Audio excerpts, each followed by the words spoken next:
Inscreva-se no canal Linha de Divisa, deixe seus comentários e acione as notificações. Oi, Henrique, como vai? Tudo bem? Tudo bem, Deodato? Boa tarde, ou bom dia, não sei exatamente. Bom dia. Eu costumo falar bom dia, boa tarde, boa noite, boa madrugada, porque eu não sei o horário que vão nos assistir. Sim, é verdade. Mas aqui, nesse momento, são 10 horas da manhã, horário de Brasília, e você está em Portugal, 4 horas a mais, não é isso? Isso, exatamente. Estou aqui na cidade de Évora, né? Uma cidade medieval, muito agradável, né? Em que, inclusive, dá nome à própria universidade, que é a Universidade de Évora, né? Eu estou aqui a fazer o doutoramento na Universidade de Évora, sob a orientação da professora Irene Borges Duarte, né? Atualmente tenho trabalhado com Heidegger, meu interesse atual é sobre o pensamento heideggeriano, e no mestrado, como você bem sabe, eu tive a orientação da professora Cláudia Drucker, e trabalhei com Sartre, né? O meu tema do mestrado foi Sartre, aspectos da noção de consciência. Ok. Évora fica a mais ou menos 1 hora de Lisboa, de ônibus? Isso. Fica a 1 hora e 20, né, aproximadamente. Aqui eles costumam dizer autocarro, né? Eu É gosto. engraçado essas pequenas diferenças culturais. É verdade. Eu já estive por aqui de Campinas, agora não, com a pandemia parou quase que completamente. Mas antes da pandemia, aqui de Viracopos para Lisboa tinha voos diários. Eu já fui 2 vezes para Portugal, fui para o norte, fui para Coimbra. Eu gosto muito de andar pelas vielas medievais lá de Coimbra. Coimbra lembra um pouco Évora, né? Só que me parece que Coimbra é um pouco maior, talvez, do que Évora. Évora é uma cidade realmente bem pequena, né? Há um centro histórico, inclusive que é tombado como patrimônio da Unesco, né? E dentro desse centro histórico é, tem uma boa parte das faculdades da universidade estão dentro desse centro histórico, né? Então é uma cidade bastante simples, e esse centro histórico ele fica todo circunscrito dentro de uma muralha, né? Era quase uma espécie de castelo, pode-se dizer assim, né? Tinha essa muralha, sobretudo para a questão da proteção. Atualmente, uma parte dessa muralha já não existe mais, Entendi. É como mas é Lisboa. bem interessante. Eu fiz uma parte, assim, seguindo as ruínas, que nem as ruínas existem mais, tem pequenos pedaços lá em Lisboa.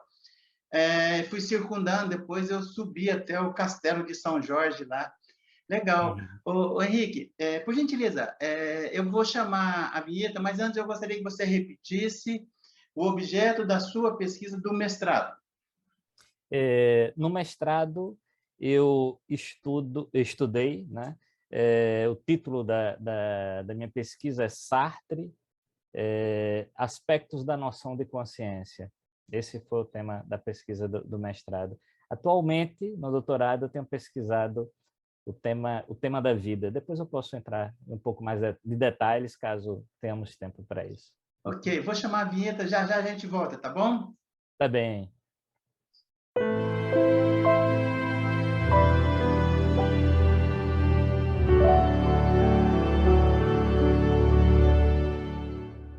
Inscreva-se no canal Linha de Divisa, deixe seus comentários e acione as notificações.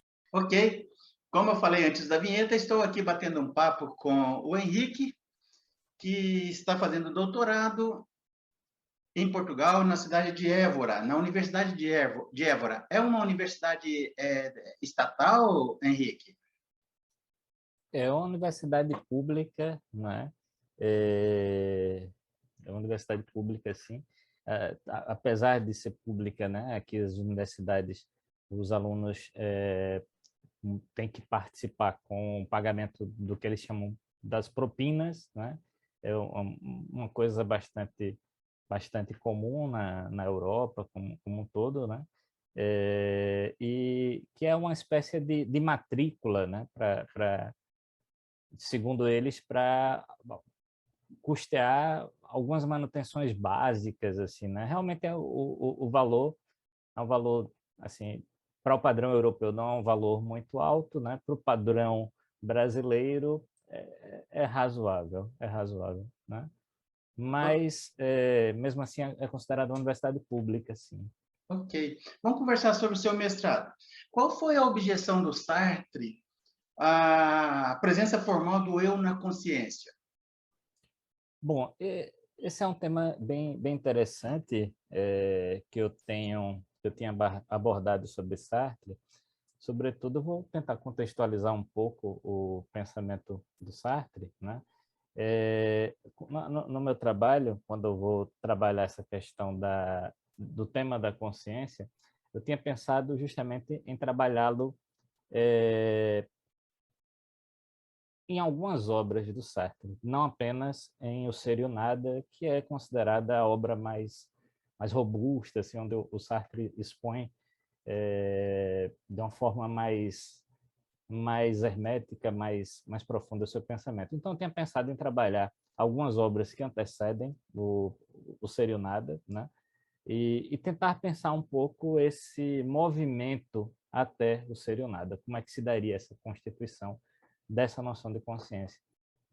À medida que eu vou investigando esse tema, eu me deparei com um texto que é praticamente um dos primeiros, não é o primeiro, né, mas é um dos primeiros textos escrito por Sartre, que é esse aqui, eu acho que dá para visualizar, a transcendência do ego, né?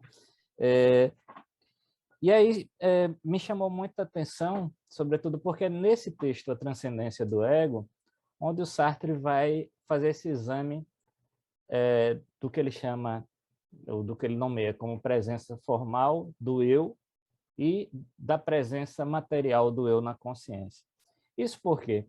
Porque o Sartre, ao fazer justamente o seu estudo a respeito da consciência, o Sartre, diferente da tradição, de boa parte da tradição moderna, né? O Sartre vai dizer não há nada na consciência, né? Tanto que ele vai dizer a consciência não é, né? A consciência não é, né? A consciência, de certo modo, ela faz-se e ela constitui-se enquanto consciência à medida que é consciência de alguma coisa, né? Isso por quê? Porque boa parte dos teóricos modernos acreditavam que dentro da consciência o eu estava lá, né? Ou seja, havia a presença do eu dentro da consciência. Então, uma das objeções do Sartre é justamente indicar que não há nada na consciência, não há eu na consciência, seja formal, seja de um modo material, né? Ou seja, quando ele se reporta essa característica do eu formal, ele está, sobretudo, dialogando especialmente com Kant, né? Com a ideia do eu penso kantiano, e, além de Kant, também entra nesse diálogo o pensamento dos neocantianos, né?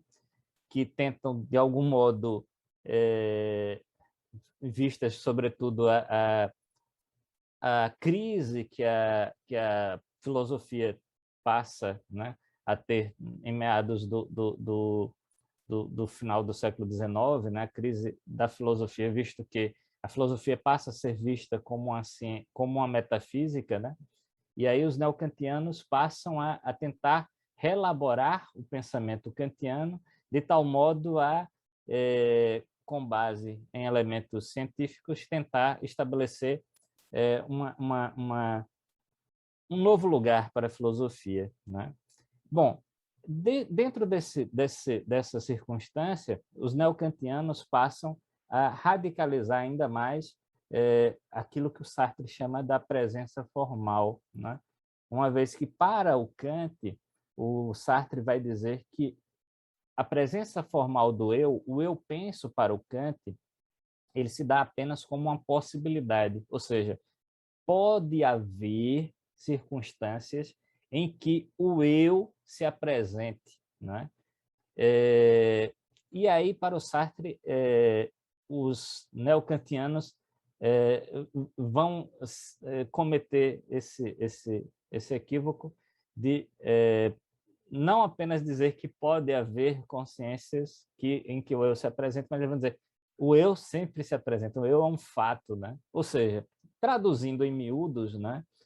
O que está em jogo aqui para o Sartre primeiro, essa ideia de um eu interior na consciência, né? Segundo, né? Essa ideia de que toda consciência é também consciência reflexiva, ou seja, para o Sartre, uma das coisas que é muito significativa para que se possa compreender, inclusive, a constituição do eu, que não é formal nem material para o Sartre, é o fato de que há consciência que não é consciência reflexiva. Ou seja, o Sartre ele estabelece 2 níveis de consciência. Isso retomando, sobretudo, essa noção de cogito cartesiano, né? Isso por quê? Porque para Descartes, o cogito é sempre um cogito reflexivo. O cogito é sempre da ordem do eu penso, né? É sempre um cogito reflexivo, ou seja, é sempre uma consciência reflexiva. O que é uma consciência reflexiva em termos sartrianos? É uma consciência que posiciona o eu. Uma vez que toda consciência é consciência de alguma coisa, uma consciência reflexiva é uma consciência que é consciência do eu, ou seja, é uma consciência posicional do eu. Por que posicional? Isso é uma retomada de um termo husserliano, né, que o Sartre vai fazer, né? O Husserl vai dizer toda consciência é consciência de alguma coisa. Dizer que uma consciência é consciência de alguma coisa é dizer que toda consciência é consciência intencional. Essa ideia, essa noção, esse conceito, intencionalidade, é o que, de algum modo, para o Sartre, estabelece o que ele chama de posicionalidade da consciência, né? Então, para o Sartre, há consciências que são intencionais, mas que não são necessariamente posicionais do eu. Ou seja, há consciências que não são reflexivas. E, inclusive, ele vai dizer, esse nível de consciência que não é consciência reflexiva, ele vai chamar de consciência pré-reflexiva. Em uma linguagem menos filosófica e mais corriqueira, para o Sartre, essa consciência pré-reflexiva seria aquele tipo de ação que nós costumamos fazer, a qual, às vezes, a gente fala ou costuma dizer que são ações, não diria mecânicas, mas são ações as quais a gente faz de uma forma em que a gente não reflete sobre elas. Por exemplo, eu agora estou a falar com você, mas durante esse momento que eu estou a falar com você, eu estou com um fone de ouvido aqui, estou com o meu óculos, né? Quer dizer, eu estava a falar anteriormente, mas eu não estava a posicionar minha consciência para o fato desses objetos aqui, né? Mas eles estavam aqui, né? Quer dizer, eu de certo modo, tinha e tenho consciência da presença deles, mas eu não posicionava a minha consciência para eles. Ou seja, é um ato, nesse sentido, vou usar um termo que não é técnico, é um ato que a gente poderia dizer quase que mecânico, né? Por exemplo, eu vou dirigir, por exemplo, eu pego a chave do carro, coloco na ignição do carro e ligo. Eu não preciso parar para pensar o que é a chave do carro, eu não preciso parar para pensar o que é a ignição, né? Quer dizer, se existisse, ou se a consciência fosse totalmente ou sempre consciência reflexiva, né? A nossa vida ia se tornar praticamente insuportável, né? Por quê? Porque na maior parte das vezes os nossos atos são atos irrefletidos. Nós não pensamos sobre aquilo que fazemos, nós simplesmente fazemos. E isso é muito saudável, né? Que seja assim, né? Porque se não fosse assim, imagine, todas as palavras que eu fosse falar, eu ia refletir sobre sobre essas palavras, sobre o significado dessas palavras, todos os meus gestos, eu iria ter que refletir sobre os meus gestos, né? E seria uma vida insuportável, né? Insuportável e de certo, não seria algo muito saudável, né? Então, na maior parte das vezes, as nossas ações são ações, muitas vezes, irrefletidas e, muitas vezes, depois que nós posicionamos a nossa consciência e de uma forma que recobramos, enquanto uma consciência daquilo que passou, né? Enquanto uma experiência, né? A gente recobra essa experiência e, a partir disso, daí a gente estabelece uma consciência posicional, né? dessa experiência, né? Essa consciência posicional para o Sartre, né? Esse jogo, né? Entre a consciência refletida, a consciência refletida e a consciência que ele chama reflexionante, né? Para o Sartre isso tudo é uma coisa só, né?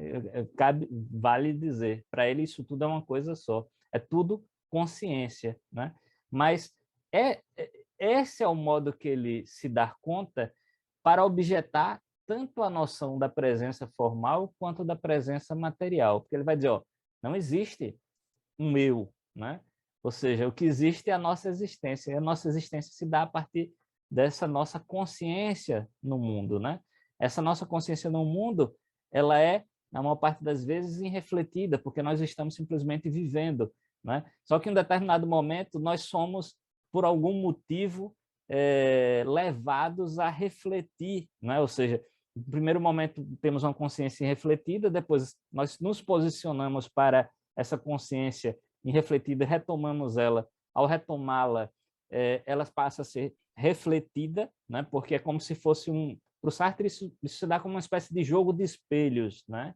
Em que é como se eu estivesse de frente para o espelho, num dado momento eu estou olhando para aquela imagem, mas eu não estou vendo propriamente a imagem do espelho, eu simplesmente estou olhando.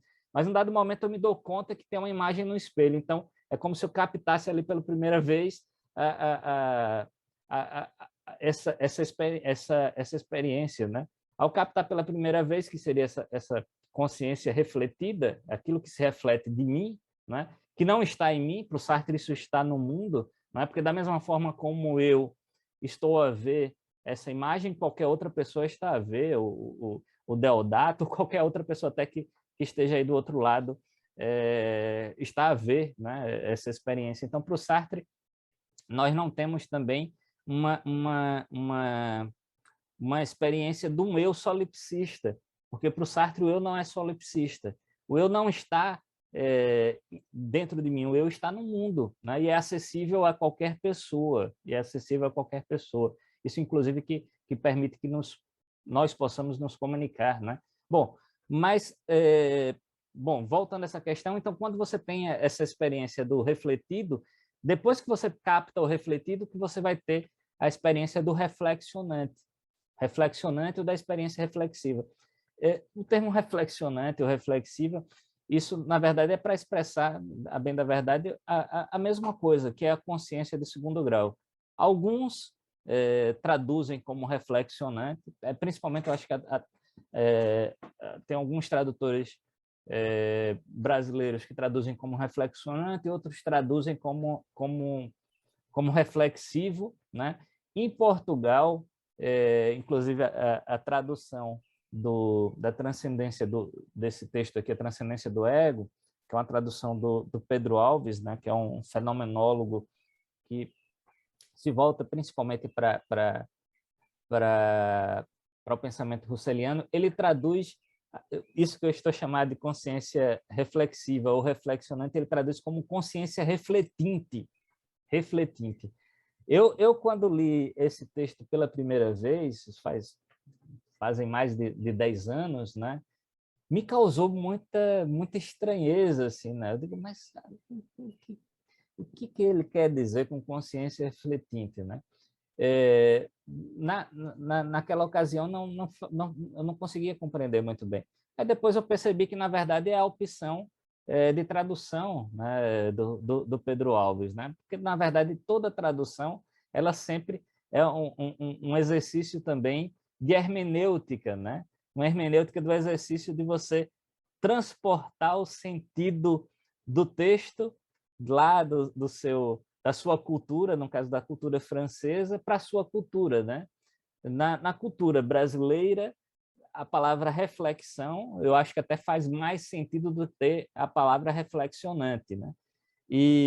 Mas talvez na cultura portuguesa, a palavra refletinte talvez tenha algum sentido ou mais sentido, né? E isso são decisões, muitas vezes, do tradutor. Mas eu espero que tenha ficado claro, assim, né? Porque para o Sartre isso é muito significativo, porque, primeiro, ele tenta justamente nesse texto indicar que não há essa presença formal, né? Que, no caso dessa presença formal, ele vai indicar a partir desse diálogo com Kant, depois passando pelos neocantianos, inclusive pelo próprio Husserl, né? Depois o Sartre, mais adiante, ao tratar dessa questão da presença material, vai dialogar, sobretudo, com alguns teóricos franceses do campo da psicologia, né? De uma psicologia moral, né? E sobretudo, La Rochefoucauld, né? Que defendia uma espécie de moralismo, uma ideia de um eu, de um amor próprio, né? E o Sartre vai justamente se opor a isso daí, né?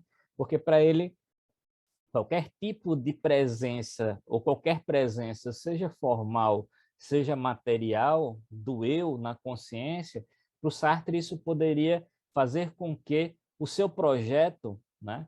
Que é um projeto de uma filosofia que se propõe livre, né? E de uma liberdade, no caso do Sartre, de uma liberdade absoluta, né?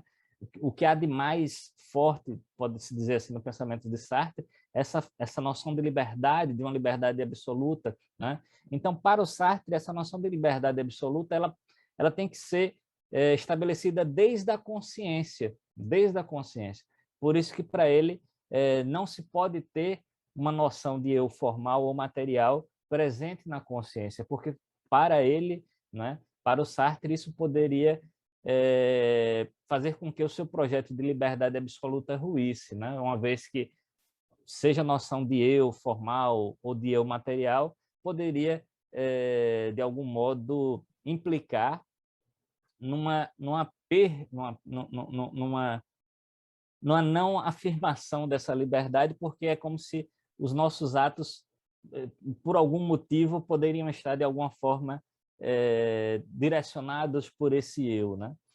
Evidentemente, uma posição do Sartre, né, que quer, evidentemente, se distanciar da metafísica, né, sobretudo dessa noção metafísica de essência, né, ou seja, a metafísica tradicional antiga, grega, né, de Platão, Aristóteles, que pensava que o homem, né, tinha uma essência, né, mas, sobretudo, pensando essa essência voltada a uma noção de bem, né, como se a noção de bem fosse algo próprio do ser humano, né? Então, passavam muitas vezes e isso ainda, por incrível que pareça, apesar da refutação do Sartre, isso ainda é algo que perdura nas nossas sociedades, né? Sobretudo não só pelos gregos antigos, né? Mas porque também o próprio cristianismo, ao recuperar esse elemento grego, e sobretudo porque a forte presença da religiosidade ou da religião, sobretudo da religião ocidental, judaico-cristã, né, faz valer essa ideia de bem e que acaba estabelecendo uma espécie de dicotomia dentro da sociedade, né, como se existisse o bem e o mal, e como se o bem e o mal fossem essências do ser humano, ou seja, e que, na uma parte das vezes, nessas interpretações judaico-cristãs, na verdade, o que existe é o bem, né? Porque o bem é aquilo que figura vista da sua proximidade do ser, enquanto que o mal seria justamente esse distanciamento do bem, né? Esse distanciamento do bem.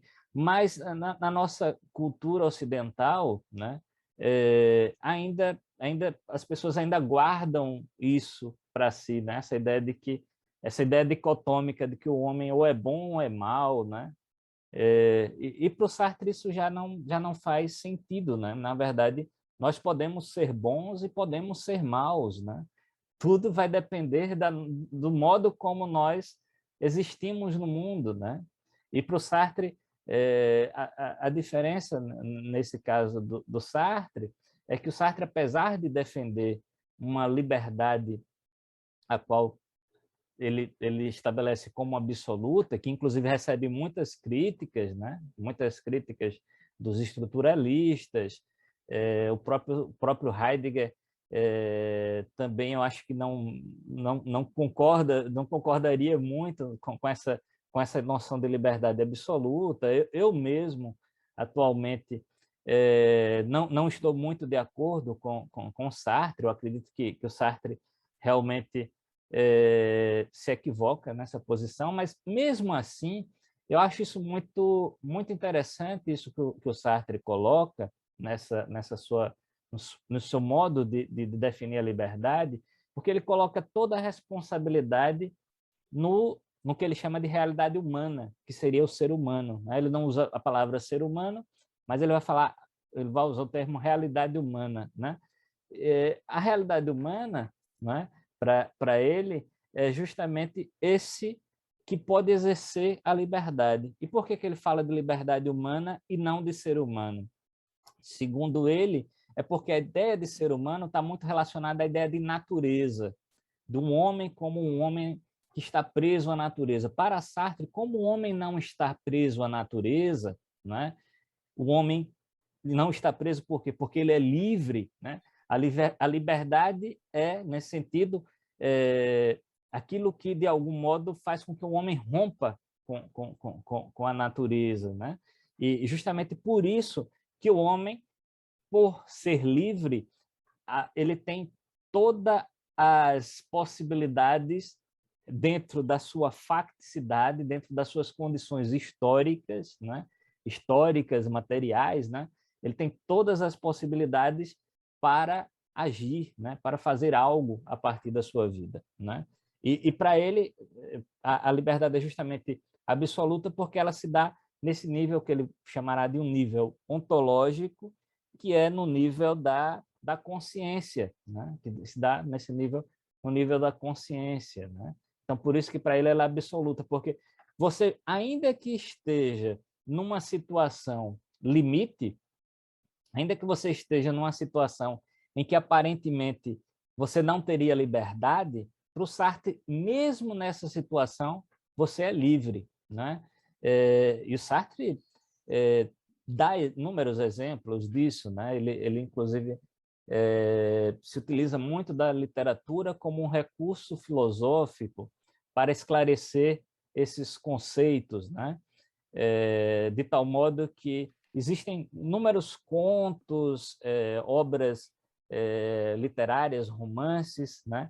o qual ele desenvolve esses conceitos, né? Inclusive, quando eu comecei a estudar o Sartre, as minhas primeiras leituras do Sartre foram em Alagoas, né?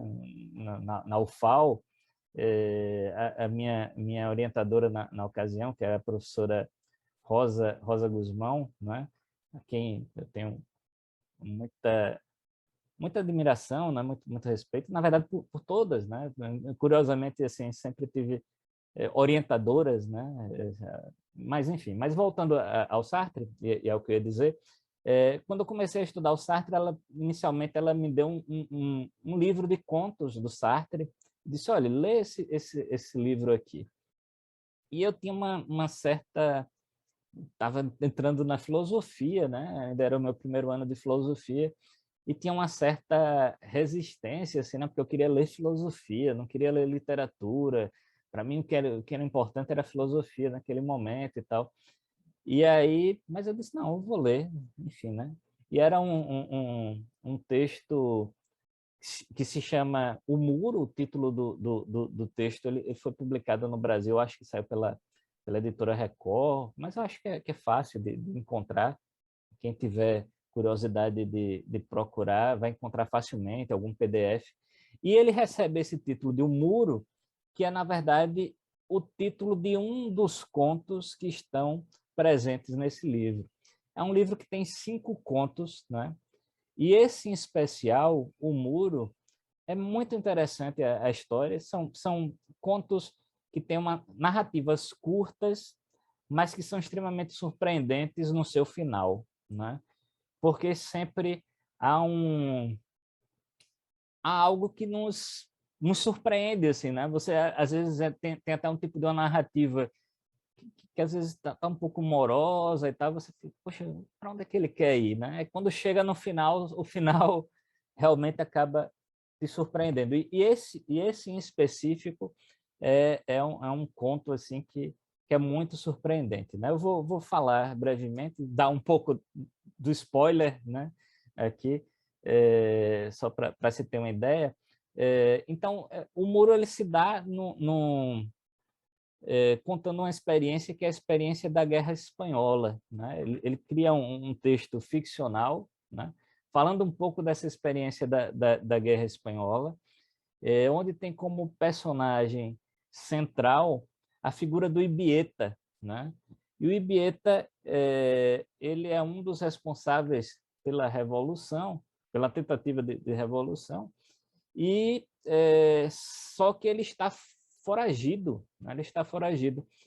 E aí boa parte dos seus companheiros acabam sendo presos, né? E aí boa parte da narrativa do conto se dá fazendo essa narrativa do cárcere, né? Do cárcere privado, as pessoas estão ali privadas.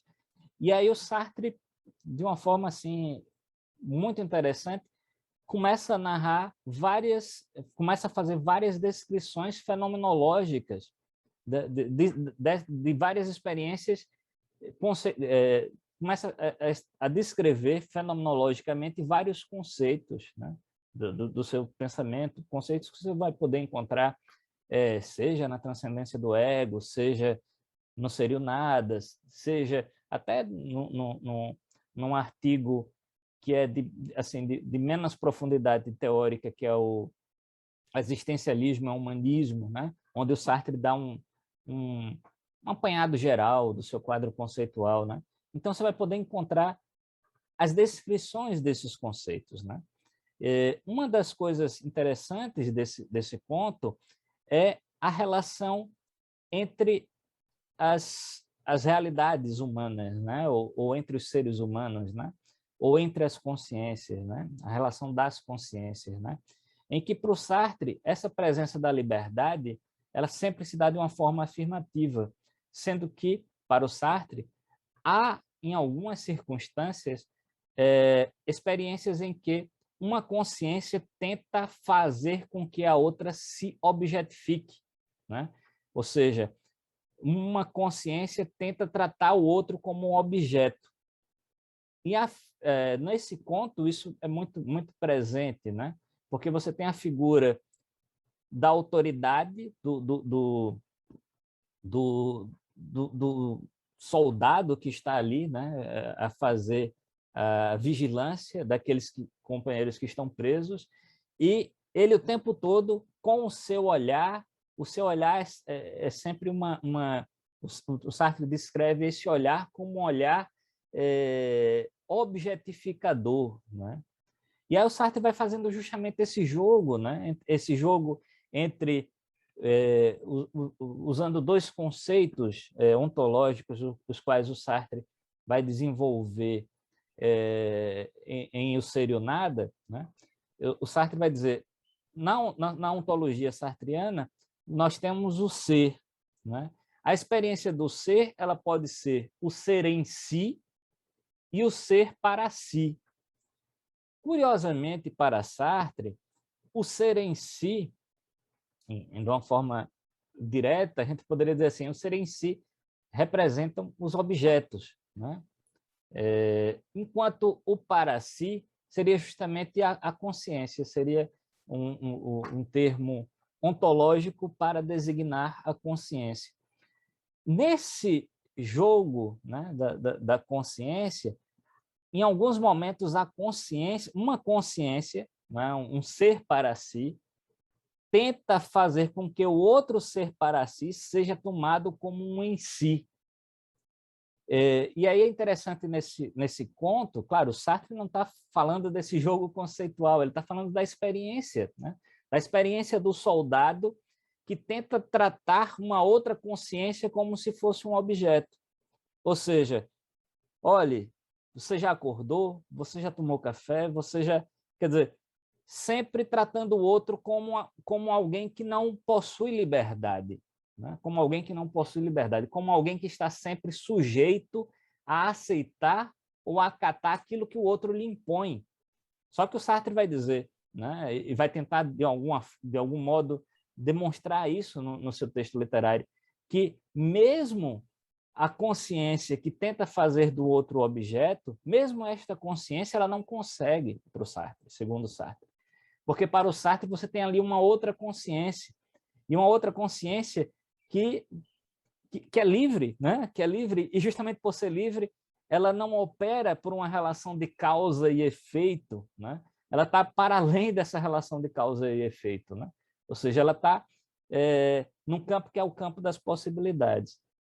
E aí é interessante que tem um personagem que eu já não me recordo o nome desse personagem, mas o personagem tem vários momentos do conto que o Sartre descreve como esse personagem se sente incomodado com o olhar do outro, né?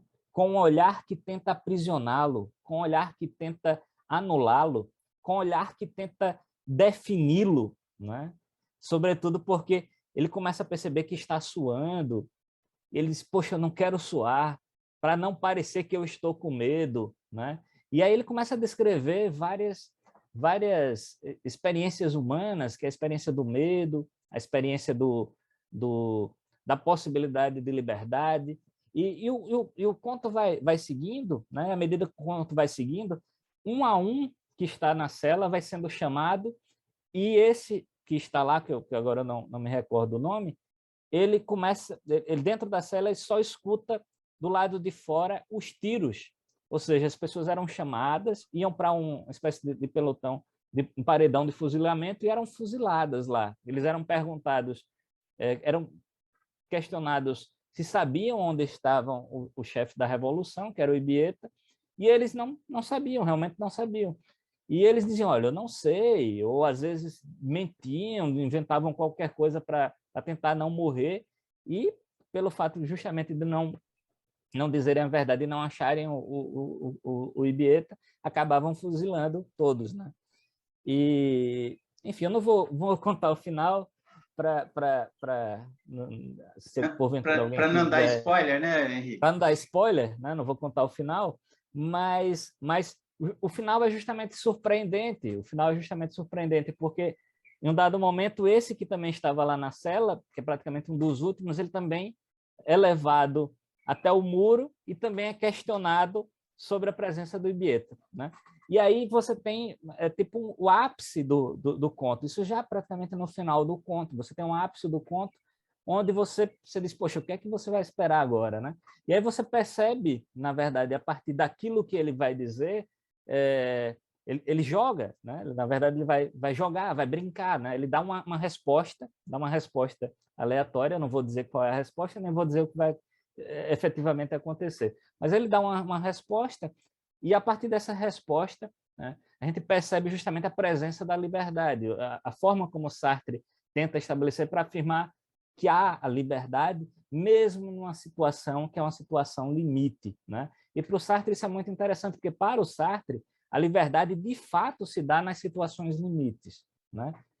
Isso é algo que eu acho muito interessante do pensamento sartriano, porque para ele, né, o pensamento que é um pensamento que afirma uma liberdade absoluta, mas afirma uma liberdade absoluta mais crítica, uma liberdade crítica, né? É claro que o existencialismo, durante esse período, né, o período em que o Sartre viveu, sempre maculou a corrente existencialista uma visão, às vezes, pejorativa do existencialismo, né? Que imaginava o existencialismo tão somente como aquelas figuras que cabeludas, barbudas, que não tinham nenhum compromisso com nada, que simplesmente afirmavam sua liberdade sexual, né? Que isso é importante também, né? E tanto a liberdade sexual, tanto masculina quanto a liberdade feminina, né? Quer dizer, o Sartre, inclusive, tem uma relação com a Simone de Beauvoir, segundo ele, uma relação a qual ele tentava afirmar essa noção, essa sua noção conceitual de liberdade, né? Eu não vou entrar muito nessa seara, né? Que também tem bastante controvérsias, né? Até o próprio tem um teórico brasileiro que eu agora me esqueci o nome dele agora, que inclusive escreveu um livro agora falando um pouco dessa relação do Sartre com Simone de Beauvoir, né? Bom, me fugiu agora o nome dele. Ele foi... Henrique, Pois não. Eu vou fazer só um parênteses aqui, sem seccionar a tua linha de raciocínio. Claro, fica à vontade. O Sartre, ele começou a se encantar pelo teatro quando ele estava preso, e ele escreveu a primeira peça de Natal, dirigiu e encenou para 2.000 presos durante a Segunda Guerra Mundial. E foi uma peça de Natal.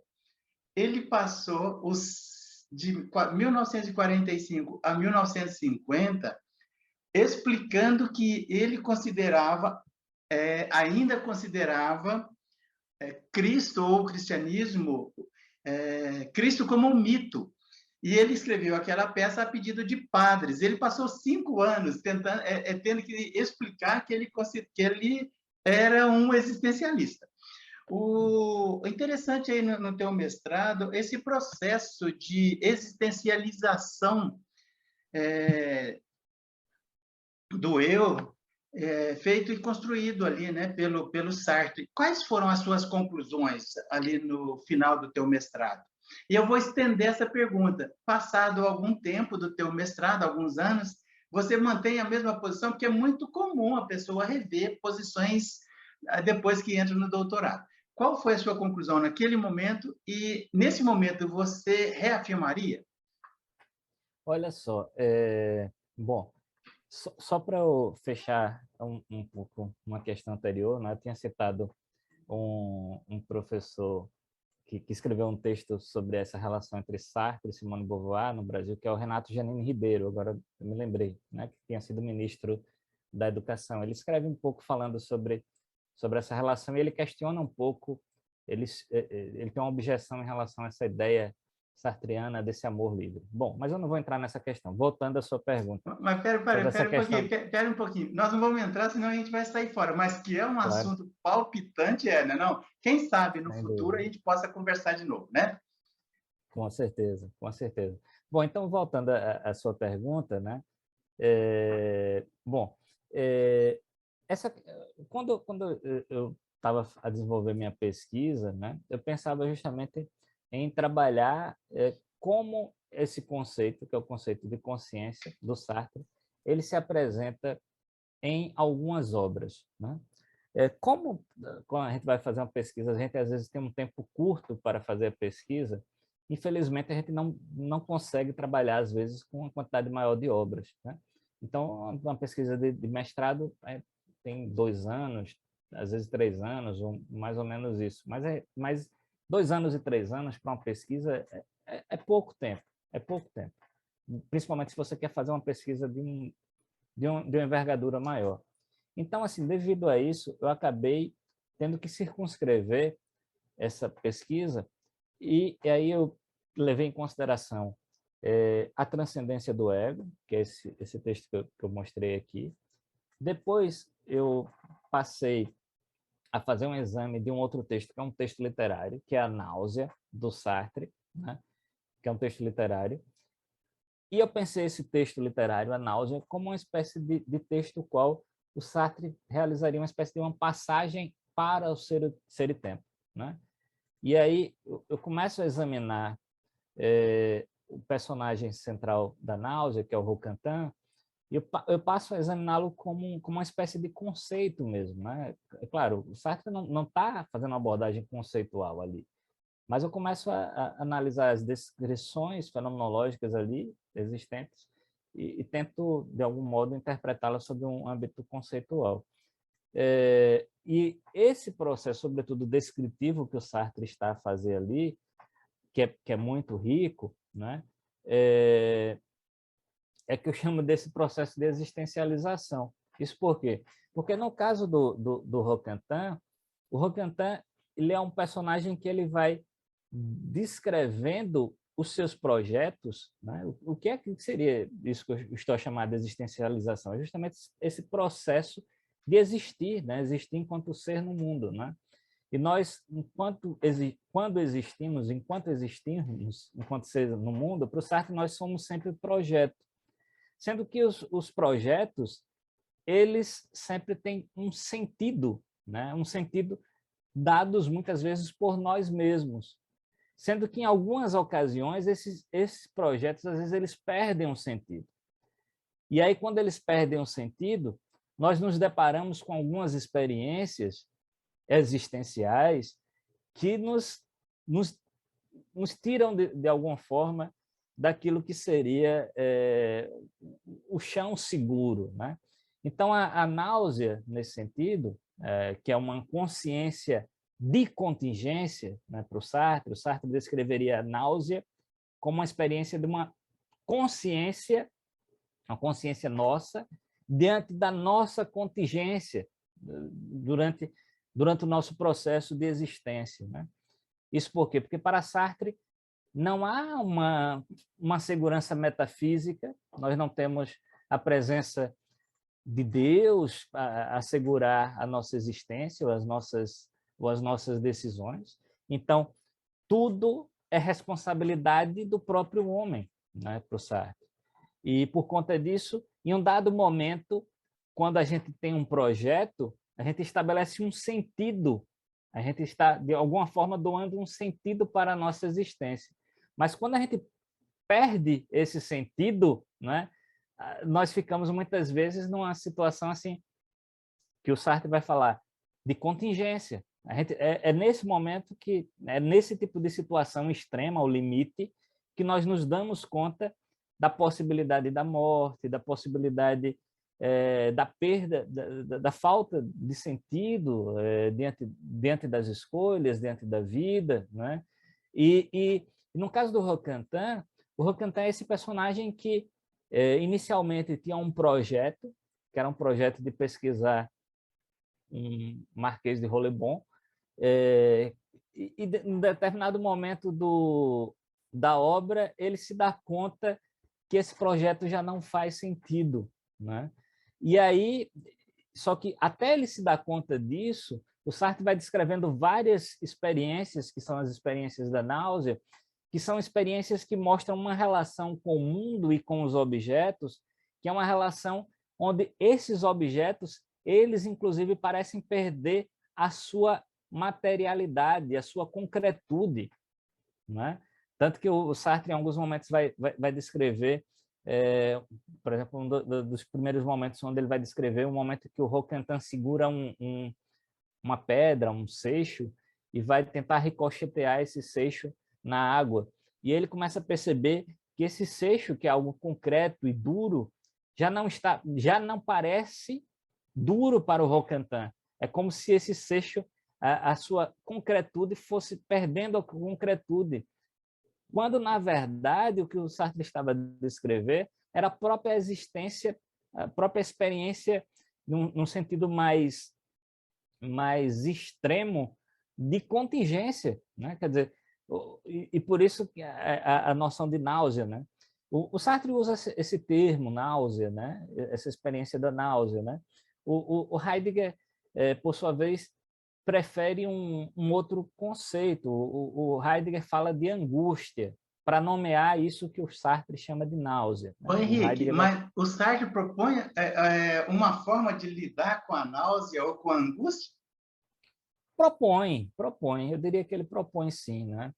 Apesar disso, eu diria que o Sartre é muito, não diria otimista, mas muito realista, né? No sentido de que o próprio livro, né, A Náusea, né, apesar de ser um livro denso, né? Que tem uma carga psicológica forte, né? Onde ele está trabalhando o tempo todo com essa questão das emoções, mas o próprio final do livro, eu acho que é um final que de algum modo, parece indicar um caminho, né? Um caminho. E que para o Sartre, eu até diria que esse caminho para o Sartre está muito próximo da literatura. O Sartre tem uma relação muito forte com a literatura em prosa, né? A literatura em prosa.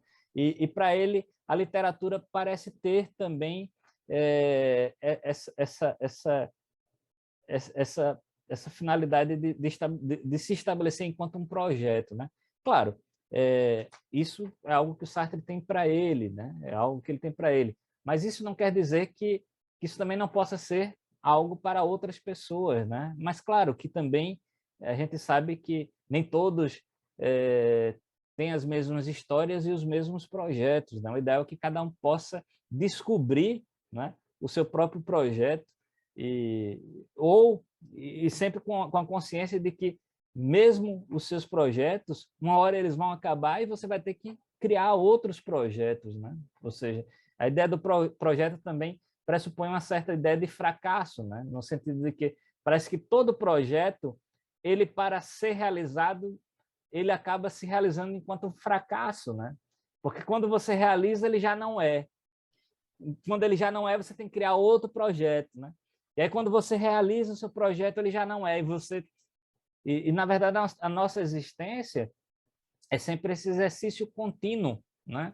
De sempre estar a procurar, né? A procurar algo, a buscar um sentido, ou a tentar atribuir um sentido, mesmo sabendo que muitas vezes não há sentido, não há sentido, né? Mas eu penso que o Sartre é, apesar disso, bastante otimista ou realista, né? No sentido de que ele estabelece para o homem essa responsabilidade diante do que ele pode vir a fazer a partir daquilo que os outros fazem dele, né? Quer dizer, você pode tentar objetificar alguém, né? Mas sempre cabe a esse outro fazer algo a partir daquilo que tentam fazer com ele, né? De tal modo que não se deixe objetificar, né? Ô, Henrique, e olha que ele viveu a Segunda Guerra Mundial, foi preso, né? Sim, E ele se envolveu muito com a Guerra de Libertação da Argélia, que era a também. possessão francesa, e ele se envolveu diretamente. Legal. Henrique, eu gostaria de deixar uma... Vou fazer um convite no ar para você não falar que não vai aceitar. É claro que eu estou colocando a leveza e brincando com um amigo, mas eu gostaria de voltar a conversar com você. Infelizmente, a gente não vai ter tempo para entrar no teu doutorado. É até bom que Claro. esse vídeo vai ficar restrito à tua pesquisa de mestrado e com essa visão extremamente interessante que você fez do Sartre e instigante, e com certeza quem assim, nunca leu o Sartre vai querer ler, com certeza. Então, eu deixar o convite para a gente voltar a conversar. Falta muito tempo para você terminar o seu doutorado. Eu queria conversar num outro momento sobre o doutorado. Quanto Tá falta bem. para você concluir? Quanto tempo? Olha, eu estou nesse momento na etapa de escrita, né, da tese, né? Inclusive, tenho muita coisa ainda para fazer pela frente, né? A minha ideia era tentar concluir até 2022, mas vamos ver, porque realmente eu estou com muita coisa, a pandemia Sim. Você tem vindo ao atrapalhou Brasil? Você tem um vindo ao bocado. Brasil ou você não consegue tempo para vir para cá? Não tenho ido, não. Legal. Também por uma opção, né? A gente optou por ficar um pouco mais por aqui, né? Mas, claro, eu acho que em um dado momento é, vou ter que voltar, né? Também para ver a família, matar a saudade da família, essas coisas. Legal. Henrique, muito obrigado por separar esse tempo aí para conversar comigo, com o canal Linha de Divisa. Mais para frente, quando você sentir que consegue um tempo aí, vamos conversar sobre o doutorado, tá bom? Tá bem. Um abração, muito obrigado. Obrigado pelo convite.